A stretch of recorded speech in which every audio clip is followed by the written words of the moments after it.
Friends, hello. We are having Laura Decker today as our guest.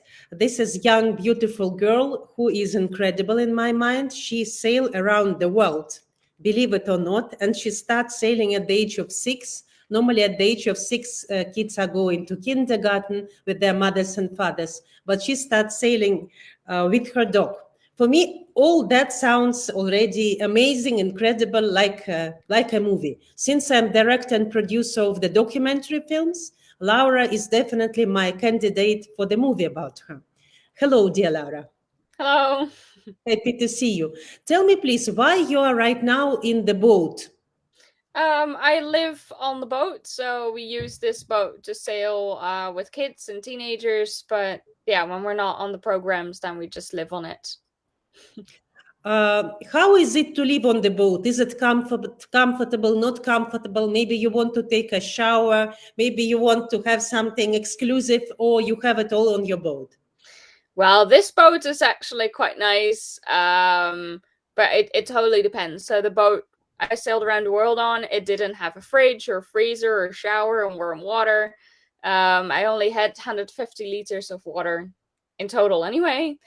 But on this boat, we do have a fridge and a freezer and a shower and warm water. So yeah, it's really quite nice. We even have a washing machine. So yeah. So it's amazing. You start sailing at the age of 6 with the dog. How Yeah. is it only possible? 6 is a baby. How can you start sailing at the age of 6? Well, I started sailing in an Optimist. So it's like a really little bathtub boat that is made for kids. And I was just sailing on the lake and learning about it. And then from there on, I went into bigger boats and slowly build it up, I think. But yeah, I sailed every day and yeah, I just loved it. I grew up sailing, so I think that helps. So your parents, they're sailors, yeah? They teach you Yes. how to do that. Well, my dad is a sailor. My mom doesn't really like it, but they sailed around the world for 7 years, and I was born during that circumnavigation. So I was born in New Zealand. You were And born on the boat, no? not born on the boat. I was born in the hospital, but yeah, I went to the boat right after. Yeah. Wow. Tell me, please, you were sailing around the world, which is the first lady in the world, the first young lady in the world. When you were sailing, what was the most difficult thing for you? I think along the way I made a lot of friends, and it was always really hard to leave again and to let them let them go because I just loved every place, and then leaving that place again was really hard. Um Otherwise, actually most people think it's the time at sea or the loneliness or the storms, and that for me wasn't the case. I loved being on the ocean, and I loved having the time to think and be myself. Um, and also the storms, I knew how to sail, I knew how to handle the boat, I know how to deal when something breaks, or when a lot of wind comes, when there's no wind, I know how to deal with that. So I feel comfortable at sea. But yeah, making friends and then having to leave them again, and it's always kind of the first step of going on a big adventure is always scary. Uh, what about these storms? This is who is that? That's my son, the oldest. This is your son. Oh my God, because you look so young yourself. How old is your son? He is 3.5, and then here we have the youngest. He is he's 2 weeks. He's very Oh young. my God, you are really a hero. You're giving interview with the baby on your hands. You're I super thought that's girl. where he's most quiet. So yeah. You are amazing, super girl. You are amazing. How old are you now? I'm 26. You're 26. You traveled around the world, and you have 2 kids already, and you give interview with 2 weeks old baby. Yep. Laura, isn't it amazing? Isn't it amazing? For me, you're a hero. Our program is called Hidden Hero, but you're not hidden. You are a real hero. I wish your kids good luck and to grow healthy. The small one, is it a boy or a girl? They're both boys. Yeah. This is they're both. So now you're a beautiful mother around two boys. Yes. What about the storm? For me, for example, when the ocean is angry, when the sea is angry, it looks very, very, very frightening, like Titanic movie. What is difficult when there is a storm? Well, I think the most difficult, especially if you're on your own, is the fact that you have to keep going. So you can't sleep. And there's been times where I had to hand steer the boat for 2 days, and then you can't do anything else. You can't go inside even to get something to eat or anything. You just have to be outside and steer the boat. And that is really tiring. If you would be with more people, you could swap, and then it's still tiring. But if you're on your own, then you just need to keep going. So I think that's What do you mean you cannot go to eat and to sleep? You cannot stay long like that. How many hours you can live without eating and sleeping? about 2 days. I've done I've done that a few times. Um, but so normally I have a self steering, and when the weather is good, then the boat just steers on its own, and I can sleep and eat and do everything. But yeah, if there's a bad storm and there's just waves, then and big waves, then it's much safer to hand steer the boat. Laura, what was your the most difficult trip or the most difficult days on the boat? Um, the most difficult was leaving. Even though I had worked for it so hard and wanted to go, then of course actually taking that step to go and leave my family and my friends and actually go and sail off into the world was super scary. I was also really happy, but I think I had pretty much every emotion possible. I was happy and nervous and scared, and so that was, yeah. What about your husband? He's also doing boating or no?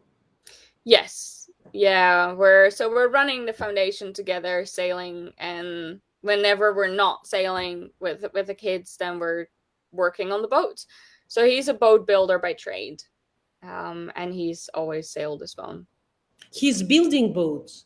Yes. Yeah. Yeah, so it's really handy that he knows how to fix the boat. Is he also from New Zealand, where you're from? No, he's Dutch. He's Dutch. Yeah. Tell me, please, when there is a storm and something, when you are tired, I know that you also teach stress management and you speak in front of people and explain to them. What is the most important to survive when you don't have any more power, or what you rely on? Are you thinking somebody will save me, somebody will come on helicopter, evacuate me? What you are thinking that difficult times when there is a Um Yeah, no, not at all, actually. I think the most important thing is that you just don't panic. Like, you can't be stressed out, you can't panic, especially if you're on your own, because then if you panic, that's generally the moment you start making mistakes. So it's just, mistakes like what? yeah. What can be a mistake? So if if you're either really tired or you just start panicking and you just run off and do something wrong with the sails, or you make a mistake steering down a wave, or if something bad should happen on the boat, like if there's water coming in or something doesn't work, if you stress out or panic, then generally humans take really radical decisions which aren't necessarily the best. So it's, yeah, I learned that it's really important to just keep my head calm, and sometimes that meant I would just grab the guitar and play something, or just count to 10, Really? or yeah, just In the anything moment of to not storm, when the panic. water is leaking in and when there is a strong wind, you can take the guitar. I cannot imagine that. Yeah, I just have to, because if I feel like, oh no, I don't know what to do and I'm gonna panic, then I need to distract myself and then think about a solution. What about the kids? The baby is now on your hands and the second baby is behind you. How you teach them? What do you teach them? What is your parenting style? I take them with me everywhere. I think first of all, I like to involve them in everything and let them help as much as possible. So we sail 6 months in the year with teenagers around the Caribbean, and of course, I'm not going to leave them, so they come along and try to do everything with us. But I think the most important thing is that I try to, yeah, let them try things out and let them be themselves, and not hold them too much, because Wow. that's not how they learn. But it's Wow. difficult, it's difficult because what I I really don't want know, is to Laura, how you're hold doing. them. I feel I cannot believe it how you're doing that. Oh my God. I cannot believe it really. I don't know. I don't know how. What is the source of your income? How are you earning money? So mostly from motivational speaking, and I wrote my book, of course. And then when we during the program, so we sail in the program 7 months of the year, then of course that's covered. So it's just the rest of the year that we have to But kind of. can you explain more about that? Maybe some people want to join you on the boat. How you invite kids or teenagers or parents or old people who can come on your boat? So we mostly stay with kids between 8 and 16 years old. So for the younger kids, 8 to 12, we do like kind of summer camp trips where they come 10 days on the boat and we sail around the islands. And they get to kind of get a taste of what it's like to sail. But for the teenagers, we sail 6 months Wow. around the Atlantic Ocean. And so some of them really join 6 months and others Months, but join. you're taking them off the school or how? No, they have to continue schooling, of course. On So the they boat. yes, so they take their schooling with them. But Um, what do you mean? You have internet on your boat? no, so they have to actually take either the books or download everything on their computer. And then when we are ashore, they can upload the work that they did if we have internet. But no, during the sailing, we don't have. Did it ever happen that you were with the kids, with the teenagers in the sea, and there was a storm? How you direct them what to do? I think as long as I act everything is fine, and I'm just like, yep, no, this happens, then they don't know any better. So then for them it's like, oh, okay, that this is normal. And they do really well. They just keep going, and sometimes they get seasick, but that's normal. It's part of sailing. So I just, yeah, I tell them what to do and what to expect and how to live on the boat. And but yeah, it's part of sailing, so it's what you have to go through. And I think in a way I want to sail with them through storms, um, because that's really what makes them stronger. That's where they have to be a team, and that's where they have to work together, and that's where they learn that they are actually capable of doing more than they think they can. So it's, yeah, the hard times in a way are the best. If the water start being on the boat, if there is, God forbid, the leakage is there, Mm. what you should do? That totally depends on how big the leak is and how much. Like in any case, I think I would, unless it's really huge, I'd always try to stop it somehow. So most smaller leaks, you can have like a wooden plug that you can hammer in, or some way to close it and fix it. Laura, what was the biggest storm you ever experienced? Because I know you have storms by degrees, yeah? Like, Mhm. what is the biggest one that you're like an earthquake? What was the biggest one you experienced? In South Africa was the biggest. It was 65 knots of wind and pretty high waves, which was more the problem because the waves were really steep. So they can throw the boat over easily. I mean, it comes back up, so it's not a huge problem, but it's not nice. And what did you do? What was your tactic and strategy during this South African storm? Yeah, that's the storm where I was hand steering for 2 days. So I decided to just, yeah, go safe and hand steered about.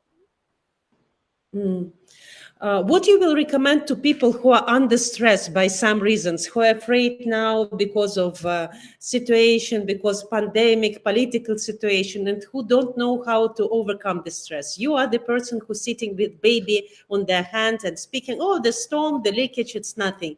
What is the way to overcome the stress if you're afraid of something, in your opinion? I think the way I always do it is trying to look at all the positive things, trying to think of all the amazing things that I have already done and already seen, and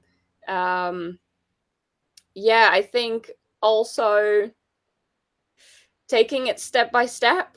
So just not looking at the whole mountain at once, but just taking little steps to climb the mountain. Even if I had really long passages at sea, like the longest passage was 48 days. 48 days. Yeah, and that's 48 that's a days, you long need to see time the to shore, think. yeah? Indian Ocean. And I just kind of, in my head, I just kind of split it up. So I said, okay, every 500 miles, I'm going to give myself a treat.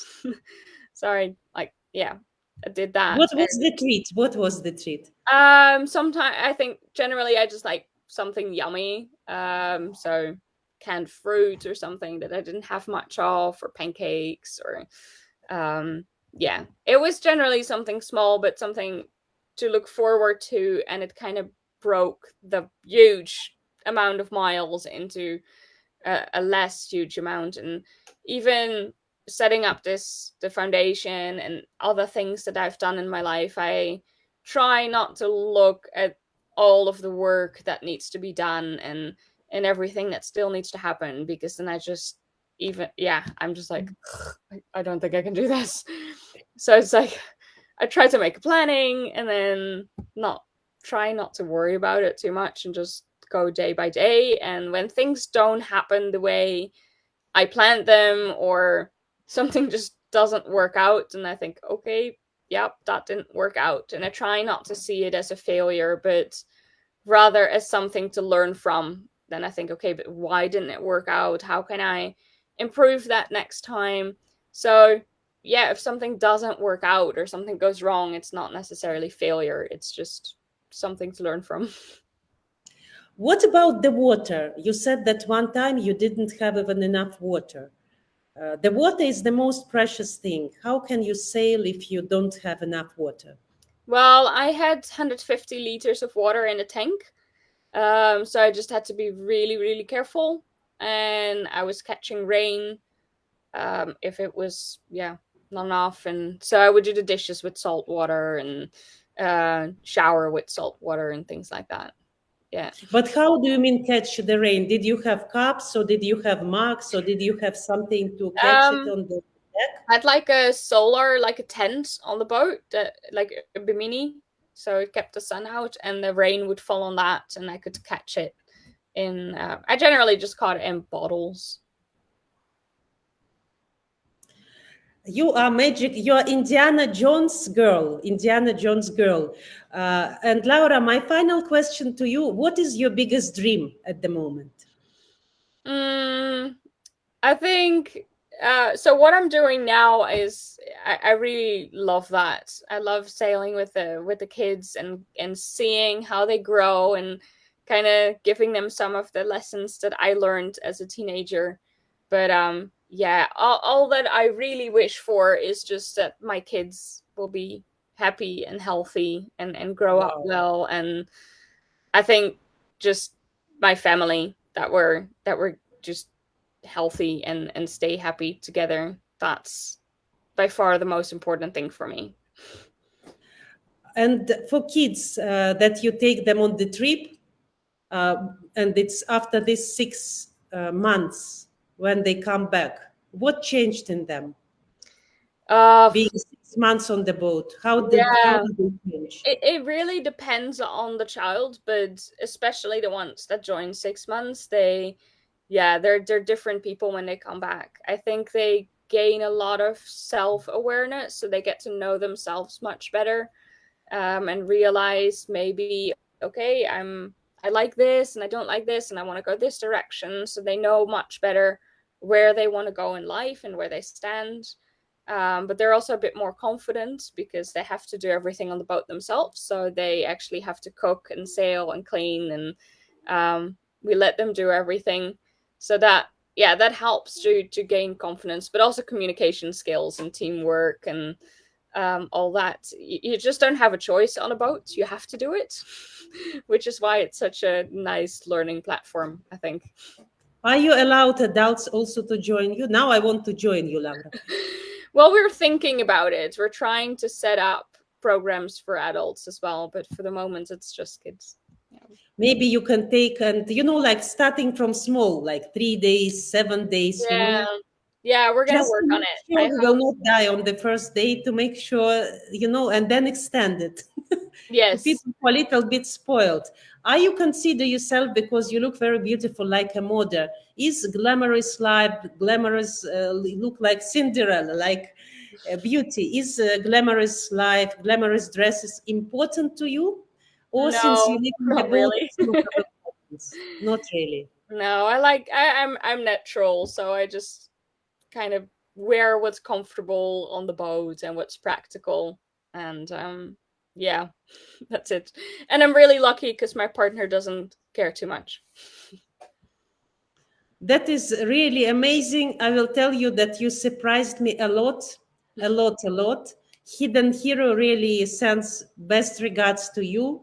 Thank you. And if by chance you will be in Dubai, we are making 20th of October Women of the Future Forum. It's Okay. about women who are different, who are not thinking a standard way. It's people who are changing the world. That's why it's called Women of the Future. If by chance you are not sailing, if by chance you are not in the boat, if by chance your sons will allow you, if you be interested, write to me then, and I will also write to you. I'll be happy to meet you, Laura, in person. And you surprised me a lot, a lot, a lot. Now it's my dream to join your expedition when you start doing it for adults. Yes, Thank you so it will much. happen It's one day. amazing. It's amazing. Thank you so Thank you. much. Really happy to meet you. And thank you Likewise. for your positivity. Thank you. Thank you for your positivity. And of course, also, I want my kids one day to join you. Yeah, I have kids who are 6 years old, twins, and I Wow. hope if they can join. Thank you so much for being with us. All the Yes, best. Bye. gladly. Thank you. You too.